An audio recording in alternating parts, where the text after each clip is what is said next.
You know that feeling. It's 2 p.m., you've got 3 hours of work left, and your brain just stops. You're staring at the screen, rereading the same sentence, drinking your third coffee, and none of it is working. Most people think the answer is simple. Sleep more, go to bed earlier, wake up fresher, problem solved. And sure, sleep matters. But here's the thing. You could be getting a full 8 hours and still crash hard in the middle of your day. Because the problem isn't always how much you sleep, it's how you work. In this video, I'm going to show you a completely different approach to staying productive all day. One that works with your brain instead of fighting it. No extra hours in bed, no fourth coffee, just a smarter system that keeps your energy high from the moment you start working to the moment you're done. Let's get into it. Here's something nobody tells you about your brain. It doesn't work in a straight line. It works in waves. Every 90 minutes, your brain completes a full cycle, peak focus, then a natural dip. Scientists call these Ultradian Rhythms. And they've been running inside your head every single day of your life, whether you knew about them or not. Think about it. Have you ever noticed that some hours you're unstoppable, ideas flowing, tasks flying, and then suddenly, out of nowhere, you can't concentrate on anything? You thought that was laziness, or lack of willpower, or not enough coffee. It wasn't. That was your brain telling you something. Here's how to use it. Instead of forcing yourself to push through for 4, 5, 6 hours straight, structure your work in 90-minute blocks. Full focus for 90 minutes, then a real break.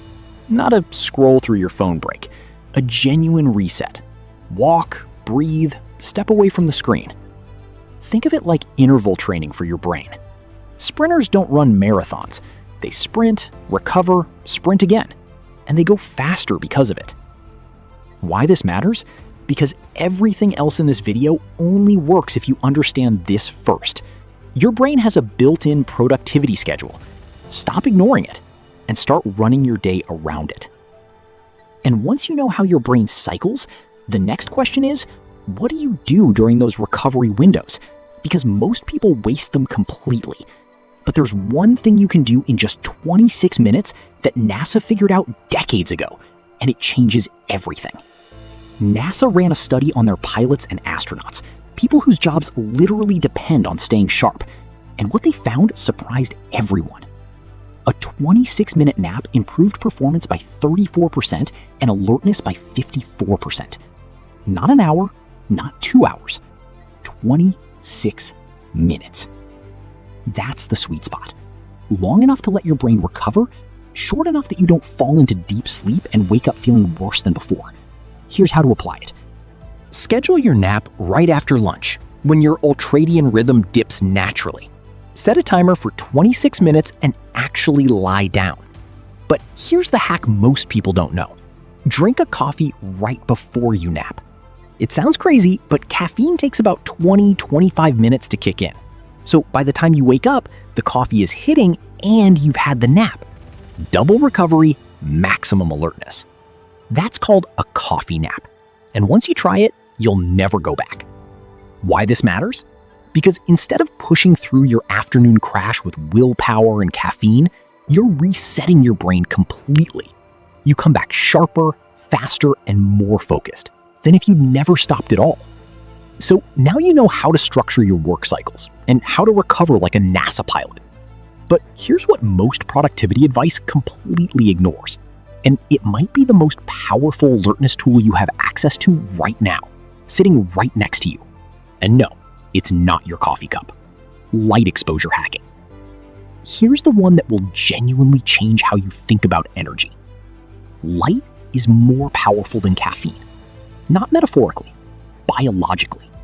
Your brain has a master clock called the circadian system, and it runs almost entirely on light signals.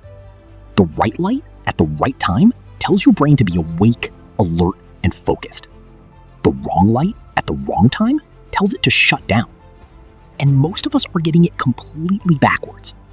We wake up in a dark room, stare at dim artificial light all morning, the time when our brain is most hungry for bright light, and then at night we blast ourselves with blue light from screens, confusing our brain into thinking it's still midday. Here's how to fix it. First thing in the morning, And I mean within the first 30 minutes of waking up, get outside or sit next to a bright window. Even 10 minutes of natural morning light sets your brain's alertness clock for the entire day. If you can't get outside, invest in a sunrise lamp, a light therapy box that mimics natural daylight. During your workday, keep your environment as bright as possible. And in the evening, dim everything down. Put your phone on night mode. Drop the overhead lights. Signal to your brain that the day is ending. Why this matters? Because you can nail your ultradian rhythms, take the perfect nap, drink all the coffee you want, and if your light environment is working against you, your brain will keep fighting you. Get the light right, and everything else gets easier. So you've reset your brain's internal clock with light. You're working in focused 90-minute sprints, recovering like a NASA astronaut. But here's the question nobody asks. What kind of work are you doing during those sprints? Because doing the wrong task at the wrong time of day is silently draining your energy more than anything else. Your brain doesn't use the same amount of energy for every task. Writing a report, solving a complex problem, making a big decision, these are high cognitive load tasks. They burn through your mental fuel fast. Answering emails, organizing files, doing routine admin, these are low cognitive load. They cost almost nothing. Most people do it completely backwards. They start their morning checking emails and scrolling notifications, burning their sharpest hours on their easiest tasks. Then when the afternoon fog rolls in, they try to tackle the hard stuff and wonder why it feels impossible. Here's the fix. Map your day around your energy, not your schedule. Your first 90-minute block after waking, that's your golden window. Reserve it exclusively for your hardest, most important work. No emails, no meetings, no distractions. Just deep work. Save the low-effort tasks, replies, admin, organizing, for your natural dip periods. When your brain is tired, let it do tired work. Don't fight it. Because productivity isn't about working more hours. It's about matching the right work to the right brain state. Do that consistently, and you'll finish more in 4 focused hours than most people do in 8 exhausted ones. You're now working smarter with your energy cycles. Your light environment is optimized, you're napping like an astronaut, and tackling hard tasks at peak hours. But what about the small moments in between? The tiny gaps that most people throw away without thinking? Those might be worth more than you realize. Every hour you spend staring at a screen, your eyes are working harder than almost any other muscle in your body. And when your eyes are fatigued, your whole brain feels it. There's a rule called the 20-20-20 rule.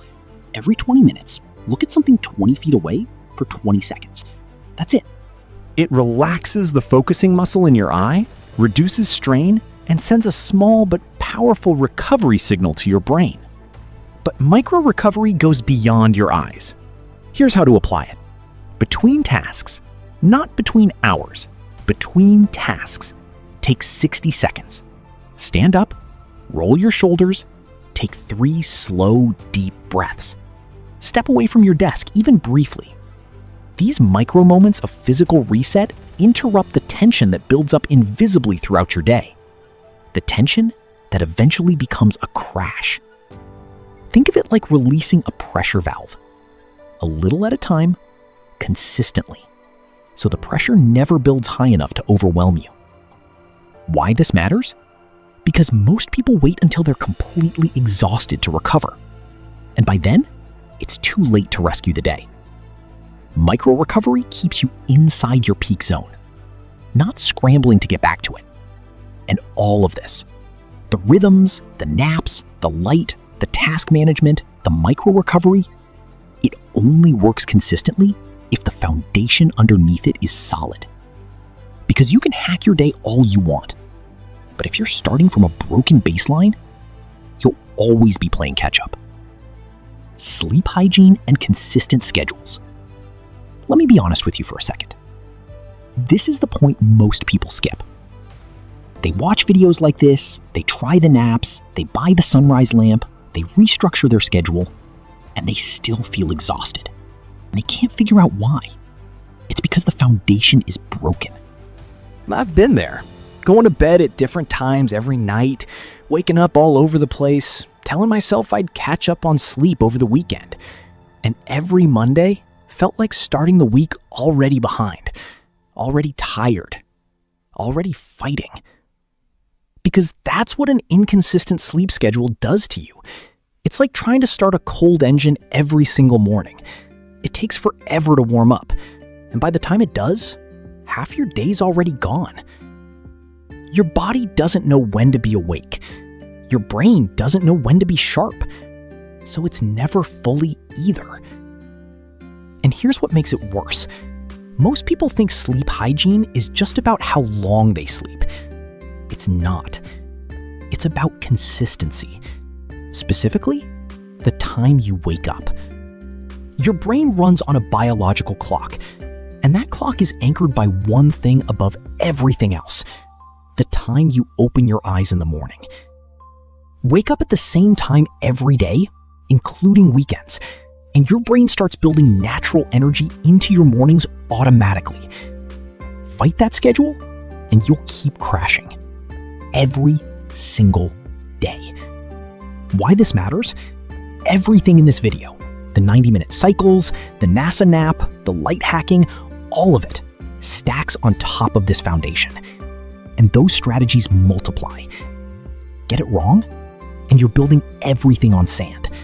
Now, the full application of this, the exact routine, the specific timings, the step-by-step system for building a sleep schedule that actually holds, I've put all of that inside the Daily Standard. It's an ebook I created specifically for people who are serious about building a productive day from the ground up. The link is in the description. If you're tired of being tired, that's where you start. But here's the truth. Even with perfect sleep, your body still needs something during the day that most people completely underestimate. Not rest, not caffeine. Something much simpler. Something your body is literally designed to do, and that your desk chair is slowly taking away from you. Exercise and movement breaks. You already know exercise is good for you, but here's the specific reason it matters for staying productive during your workday. Movement increases blood flow to the prefrontal cortex, the part of your brain responsible for focus, decision-making, and creative thinking. Even a 10-minute walk produces a measurable spike in alertness that lasts up to 2 hours afterward. Your desk chair is one of the biggest enemies of your productivity. Not because sitting is lazy, but because stillness cuts off the very blood flow your brain needs to stay sharp. The longer you sit without moving, the slower your thinking gets. It's not a motivation problem. It's a circulation problem. You don't need a gym. You don't need an hour. Use your Ultradian rhythm breaks, those 90-minute recovery windows, as your movement moments. A brisk 10-minute walk between work blocks isn't lost time. It's an investment that pays back double in your next focus session. Stack it with your micro-recovery habits, and you've built a natural energy loop that runs itself throughout the day. If you can't leave your desk, stand up, roll your shoulders, do 10 jumping jacks, walk to the other end of the building and back. The goal is simple: move blood. That's it. Why this matters? Your brain lives inside a body. When that body is still and stagnant for hours, your brain goes still and stagnant with it. But when you move consistently, even briefly, you're not just waking your body up, you're completing the full system. The rhythms, the recovery, the light, the sleep. Movement is the final piece that ties everything together and keeps it running all day long. You didn't start watching this because you were curious. You started watching this because you know the feeling. That 2 p.m. wall, the third coffee that stopped working. The end of the day where you look back and wonder why so little got done. That feeling is not who you are. It's a system problem. And system problems have system solutions. And you already took the first step. So tonight, not tomorrow, not Monday, tonight, pick a wake time. Write it down, set your alarm, protect it like the most important meeting of your life. Because it is. That one decision is the foundation everything else builds on. The rhythms, the naps, the light, the movement, it all comes alive the moment you fix this. It starts tonight with one alarm. If you're serious about ending that cycle of crashing, dragging yourself through the afternoon and never feeling like you did enough, the daily standard is in the description. Everything laid out step by step, ready to apply tomorrow morning. If this helped you, share it with someone running on empty. They need this more than they know. And if you think what you learned today is powerful, wait until you see what's coming next. It's the one thing that separates the people who have great days consistently from the ones who are always trying to catch up. See you there. Peace.